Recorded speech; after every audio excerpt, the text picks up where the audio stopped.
একটা গাধা আর একটা খাসি পালতো। তা গাধাটারে খুব সাইজ করতো, মারতো আর কি, আর খাসিটারে খুব যত্ন করে গোসল দেয়, বালাবুড়া খাওয়ায়। গাধারে একদিন খাসি প্রশ্ন করলো, আরে গাধা, তুই তো একটা গাধা, তোরে খালি তোর মালিকে খালি মারে আর আমার কি আদর করে, আমার গোসল দেয়, কি মানে শ্যাম্পু লাগায়। তখন গাধা প্রশ্ন করলো, আরে বুকা, তোরে কেন আদর করে শ্যাম্পু লাগায় জানোস নি? কে রে? কয় যে সামনে কুরবানি আইছে, তোরে কুরবানি দিব।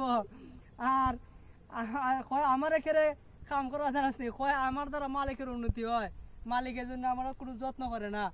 আর গাধার মতো আসলে ওই যে কিছু অত্যাচারে জুলুম স্বৈরাচার আছে, তারা মনে করে তাদের প্রতি আল্লাহ আসলে সন্তুষ্ট, আসলে কিন্তু সন্তুষ্ট না।